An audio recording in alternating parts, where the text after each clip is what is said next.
सकती हैं, ठीक है। Every quantum is associated with specific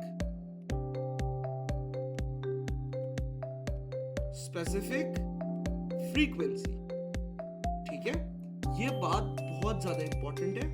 इसका मतलब क्या है, आइए देख लेते हैं। इस चीज का मतलब ये है कि कोई भी अगर क्वांटम है या एनर्जी पैकेट है तो उसकी एनर्जी उसकी फ्रीक्वेंसी के साथ एसोसिएटेड है।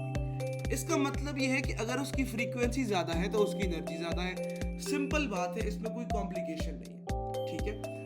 अब जब भी आपको पता है कि हमारे पास रिलेशन का साइन हटता है तो कोई ना कोई कांस्टेंट आता है और इक्वल्स टू का साइन आता है, तो एफ आ गया।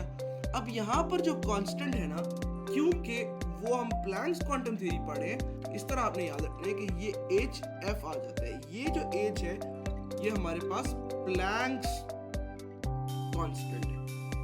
अब देखते हैं कि हम प्लैंक्स कांस्टेंट की वैल्यू क्या होती है। Planck's constant is 6.626 into 10 power minus 34 joule second. अब ये रिलेशन तो इंपॉर्टेंट है ही MDCAT के लिहाज से, लेकिन ये वैल्यू भी आपको हैरान कर दूं मैं बता के कि ये 2 दफा आपके MDCAT के टेस्ट्स में, मुख्तलिफ टेस्ट्स में टेस्ट हो चुकी है। किस तरह, एक तो आपकी ये जो आपने न्यूमेरिकल वैल्यू लिखी है इसको आपको याद करना है।